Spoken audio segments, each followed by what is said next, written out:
Hi all welcome back to my YouTube channel. ಎಲ್ಲರೂ ಹೇಗಿದ್ದೀರಾ, ಚೆನ್ನಾಗಿದ್ದೀರಾ ಅಂತ ಅಂದ್ಕೊಂಡಿದ್ದೀನಿ. ಹಾಗೆ ನಾನು ಕೂಡ ತುಂಬ ಚೆನ್ನಾಗಿದ್ದೀನಿ. ಸೊ ಇವತ್ತಿನ ವ್ಲಾಗ್ ಬಂದು ಡೈಲಿ ವ್ಲಾಗ್ ಆಗಿರುತ್ತೆ. ಹಾಗೆ ಈ ವ್ಲಾಗಲ್ಲಿ ನಾನು ಒಂದು ಸ್ಪೆಷಲ್ ರೆಸಿಪಿನ ತಿಳಿಸ್ಕೊಡೋಣ ಅಂತ ಅಂದ್ಕೊಂಡಿದ್ದೀನಿ.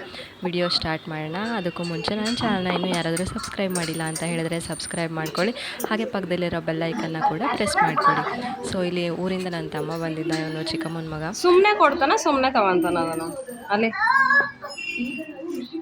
ಅದ ಅದು ತಿರುಗಕ್ಕೂ ಬಿಡೋದಿಲ್ಲ.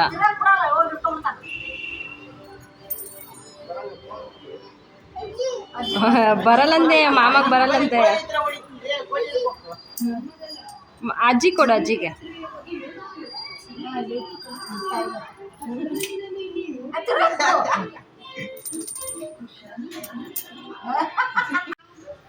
This is art.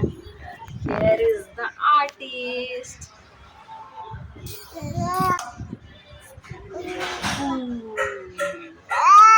Yay! ಹಾಗೆ ಇಲ್ಲಿ ನನ್ನ ಸೀರೆ ಕುಚ್ಚು ಕಟ್ತಾ ಇದ್ದಿದ್ದು ಸ್ಟಾರ್ಟಿಂಗಲ್ಲಿ ಅಮ್ಮ ಹಾಕ್ಕೊಟ್ರು, ಅದಾದಮೇಲೆ ಕಂಟಿನ್ಯೂಷನ್ ಆಗಿ ನಾನೇ ಹಾಕಿದ್ದು. ಸೊ ಫೈನಲ್ ಲುಕ್ ಹೇಗಿದೆ ಅಂತ ಹೇಳ್ಬಿಟ್ಟು ಲಾಸ್ಟಲ್ಲಿ ವಿಡಿಯೋನ ಹಾಕಿರ್ತೀನಿ, ಚೆಕ್ ಮಾಡಿ. ಹಾಗೆ ಹೇಗಿದೆ ಅಂತಲೂ ಕೂಡ ಕಮೆಂಟ್ ಮಾಡಿ ತಿಳಿಸಿ. ಸೊ ಮುಂಚೆಯಿಂದನೂ ಏನೋ ಒಂದು ಇಂಟ್ರೆಸ್ಟ್ ಇದು, ಅಮ್ಮನೂ ಹಾಕ್ತಾರೆ, ಅಮ್ಮನಿಂದ ನಾನು ಕಲ್ತ್ಕೊಂಡಿರೋದು. ಹಾಗೆ ಇದೆಲ್ಲ ಆದಮೇಲೆ ಮನೇನ ನೋಡೋಕ್ಕಾಗ್ತಾ ಇರಲಿಲ್ಲ. ಅಪ್ಪ ಸೊಪ್ಪು ಬಿಡಿಸೋಣ ಅಂತ ಹೇಳಿ ಕೂತಿದ್ರು. ಬಟ್ ನನ್ನ ಮಗ, ಮಗಳು, ಹನಿ 3 ಜನ ಸೇರಿಕೊಂಡು ಈ ರೀತಿಯಾಗಿ ಮಾಡಿಟ್ಟಿದ್ರು. ಸೊ ನನ್ನ ಮಗ ಸೊಪ್ಪು ಕಡ್ಡಿ ಎಲ್ಲ ತೊಗೊಂಡೋಗಿ ಹನಿಗೆ ಹಾಕ್ತಾನೆ ಇದ್ದ. ಸೊ ಇದು ನೆಕ್ಸ್ಟ್ ಡೇ ಮಾರ್ನಿಂಗು ಅಜ್ಜಿ ಮೊಮ್ಮಗ ಇಬ್ಬರು ಆಚೆ ನಿಂತ್ಕೊಂಡು ಏನೋ ಮಾತಾಡಿಕೊಂಡು ಖುಷಿಯಾಗಿ ಇದ್ದರು. ಅವರೇನೋ ಹೇಳ್ತಾಯಿದ್ರು, ಇವನೇನೋ ಕೇಳಿಸ್ಕೊಳ್ತಾ ಇದ್ದ. ಸೊ ಇದನ್ನೆಲ್ಲ ನೋಡೋದಕ್ಕೆ ತುಂಬ ಖುಷಿಯಾಗುತ್ತೆ. ಯಾಕೆಂತಂದರೆ ಈಗಿನರಲ್ಲಿ ಎಲ್ಲ ಬರೀ ಅಪ್ಪ ಅಮ್ಮ ಮಕ್ಕಳು ಅಷ್ಟೇ ಇರ್ತಾರೆ, ಅಜ್ಜಿ ತಾತಂದರು ಯಾರೂ ಇರೋದಿಲ್ಲ. ಸೊ ಹೀಗಾಗಿ ಅಜ್ಜಿ ಮನೆಗೆ ಚಿಕ್ಕ ಮಕ್ಕಳು ತುಂಬ ಖುಷಿಯಾಗಿರ್ತಾರೆ, ಅದನ್ನು ನೋಡೋದೇ ಒಂದು ಖುಷಿಯಾಗಿರುತ್ತೆ. ಸೊ ನೆಕ್ಸ್ಟ್ ಬಂದು ನಾನು ಇವಾಗ ಸ್ವೀಟ್ ಹೇಳಿದ್ನಲ್ಲ ಸ್ಟಾರ್ಟಿಂಗಲ್ಲೇ, ಗೌಲಿ ಸ್ವೀಟ್ ಹೇಗೆ ಮಾಡಿದ್ದು ಅಂತ ಹೇಳಿ ಅದನ್ನು ತೋರಿಸ್ಕೊಡ್ತಾ ಇದ್ದೀನಿ. ಆ್ಯಕ್ಚುಲಾಗಿ ಇದನ್ನು ಮನೇಲೇ ಮಾಡಿರುವಂಥದ್ದು. ಶಾವಿಗೆ ಪಾಯಸ ಯಾವ ರೀತಿ ಮಾಡ್ತೀವಿ ಅಲ್ವಾ, ಅದೇ ರೀತಿಯಾಗಿ ಮಾಡೋದು. ಬಟ್ ಇದು ಏನು ಅಂತ ಹೇಳಿದ್ರೆ, ಗೋಧಿ ಹಿಟ್ಟು, ಚಪಾತಿ ಮಾಡೋಕ್ಕೋಸ್ಕರ ಕಲಸಿರ್ತೀವಲ್ವ, ಅದರಲ್ಲೇ ಒಂದು ಸ್ವಲ್ಪ ಹಿಟ್ಟನ್ನು ತೊಗೊಂಡು ಡೈಲಿ ಈ ರೀತಿಯಾಗಿ ಮಾಡಿ ಆದಮೇಲೆ ಇಷ್ಟೊಂದು ಆಗಿರೋದು ಇದು. ಸೊ ಯಾವ ರೀತಿಯಾಗಿ ಮಾಡೋದು ಅಂತ ಬೇಕಿತ್ತು ವಿಡಿಯೋ ಅಂತ ಹೇಳಿದ್ರೆ ಅದನ್ನು ಕಮೆಂಟ್ ಮಾಡಿ, ನಾನು ನೆಕ್ಸ್ಟ್ ವೀಡಿಯೋಸಲ್ಲೇ ಅಪ್ಲೋಡ್ ಮಾಡ್ತೀನಿ. ಹಾಗೆ ಇದನ್ನು ನೀರಲ್ಲಿ ಸ್ವಲ್ಪ ಹಾಕ್ಕೊಂಡು ಬೇಯಿಸ್ಕೊಳ್ಬೇಕಾಗತ್ತೆ. ಸ್ವಲ್ಪ ಬೆಂದ ಮೇಲೆ ಗ್ಯಾಸ್ ಫ್ಲೇಮ್ನ ಆಫ್ ಮಾಡಿಕೊಂಡು ಹಾಲು ಮತ್ತು ಸಕ್ಕರೆ ಇದನ್ನು ಕೂಡ ಸ್ವಲ್ಪ ಬಿಸಿ ಮಾಡ್ಕೊಳ್ಳಿ, ಸಕ್ಕರೆ ಕರಗೋವರೆಗೂ. ಅದಾದಮೇಲೆ ಒಂದು ಬಾಣಲಿಯಲ್ಲಿ ತುಪ್ಪನ ಹಾಕ್ಕೊಳ್ಳಿ. ಒಂದು 2-3 ಟೇಬಲ್ ಸ್ಪೂನ್ ಅಷ್ಟು ತುಪ್ಪ. ಎಷ್ಟು ಜಾಸ್ತಿ ಹಾಕ್ತೀರೋ ಅಷ್ಟು ಚೆನ್ನಾಗಿ ಟೇಸ್ಟ್ ಇರುತ್ತೆ. ಅದಕ್ಕೆ ಗೋಡಂಬಿ, ದ್ರಾಕ್ಷಿ, ಬಾದಾಮಿ, ನಿಮ್ಮ ಮನೇಲಿ ಡ್ರೈ ಫ್ರೂಟ್ಸ್ ಏನಿರುತ್ತೆ ಅದನ್ನು ಹಾಕ್ಕೊಂಡು ಚೆನ್ನಾಗಿ ಹುರ್ಕೊಂಡಾದ್ಮೇಲೆ ಇದನ್ನು ಸೈಡಲ್ಲಿ ಎತ್ತಿಟ್ಕೊಳ್ಳಿ. ಇಲ್ಲ ಅಂತಂದರೆ ಹಾಗೇ ಹಾಕ್ಬೋದು. ಸೊ ನನ್ನ ಮಗಳು ಬಂದು ಏನು ಅಂತ ಕೇಳ್ತಾ ಇದ್ಲು, ಅವಳಿಗೆ ತೋರಿಸಿದ್ದಾಯಿತು.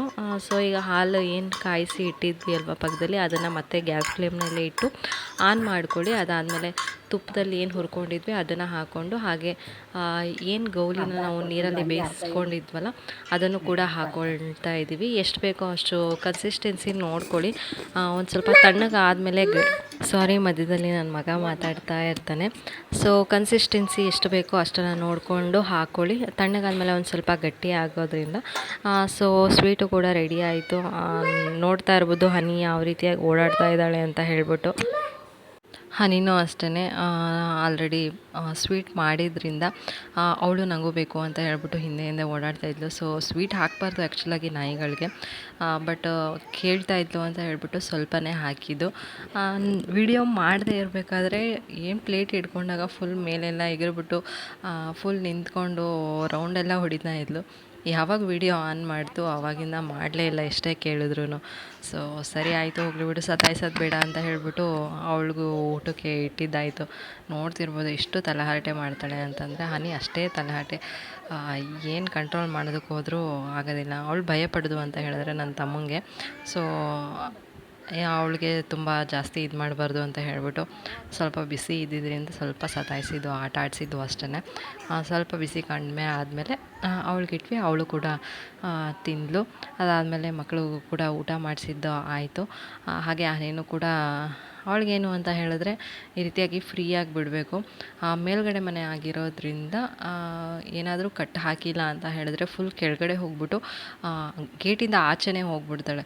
ಅದಕ್ಕೋಸ್ಕರ ಬಾಗಿಲು ಓಪನ್ ಇತ್ತು ಅಂತ ಹೇಳಿದ್ರೆ ಕಟ್ ಹಾಕ್ತೀವಿ, ಬಾಗಿಲು ಕ್ಲೋಸ್ ಮಾಡ್ಕೊಂಡಿದ್ವಿ ಅಂತ ಹೇಳಿದ್ರೆ ಆರಾಮಾಗಿ ಓಡಾಡ್ಕೊಂಡೇ ಇರ್ತಾಳೆ ಮನೇಲಿ.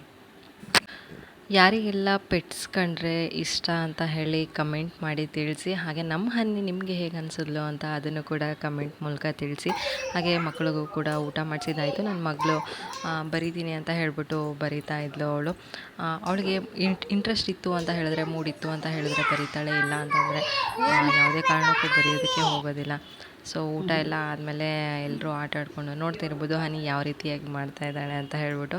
ಅವಳು ಊಟ ಎಲ್ಲ ಆದಮೇಲೆ ಆ ರೀತಿಯಾಗಿ ಮಾಡ್ತಾ ಇದ್ದಿದ್ದು. ಸೊ ನಾನು ಕೂಡ ಊಟ ಎಲ್ಲ ಮುಗಿಸ್ಕೊಂಡು ಮಕ್ಕಳ ಜೊತೆ ಆಟ ಆಡಿಕೊಂಡು ಅದಾದಮೇಲೆ ಮಲ್ಕೊಂಡಿದ್ದಾಯಿತು. ಸೊ ಈ ವಿಡಿಯೋ ನಿಮಗೆ ಹೇಗೆ ಅನ್ನಿಸ್ತು ಅಂತ ಹೇಳಿ ಕಮೆಂಟ್ ಮೂಲಕ ತಿಳಿಸಿ. ಹಾಗೆ ಇನ್ನೂ ನನ್ನ ಚಾನಲ್ನ ಸಬ್ಸ್ಕ್ರೈಬ್ ಮಾಡ್ಕೊಂಡಿಲ್ಲ ಅಂತ ಹೇಳಿದ್ರೆ ಸಬ್ಸ್ಕ್ರೈಬ್ ಮಾಡ್ಕೊಳ್ಳಿ. ಹಾಗೆ ಪಕ್ಕದಲ್ಲಿರೋ ಬೆಲ್ಲೈಕನ್ನ ಕೂಡ ಪ್ರೆಸ್ ಮಾಡಿ ನಿಮ್ಮ ಅನಿಸಿಕೆಯನ್ನು ಕಮೆಂಟ್ ಮೂಲಕ ತಿಳಿಸಿ. ಹಾಗೆ ಯಾವ ರೀತಿಯಾದಂತಹ ವೀಡಿಯೋಸು ಮುಂದೆ ಬೇಕಾಗಿರುತ್ತೆ ನಿಮಗೆ ಅಂತ ಹೇಳಿ ಕಮೆಂಟ್ ಮಾಡಿ ತಿಳಿಸಿ. ಹಾಗೆ ನಾನು ವೀಡಿಯೋಸ್ನ ಅಪ್ಲೋಡ್ ಮಾಡ್ತೀನಿ. ಮತ್ತು ನಾನು ನೆಕ್ಸ್ಟ್ ವಿಡಿಯೋದಲ್ಲಿ ಸಿಗ್ತೀನಿ. ಅಲ್ಲಿವರೆಗೂ ಟೇಕ್ ಕೇರ್, ಬಾಯ್.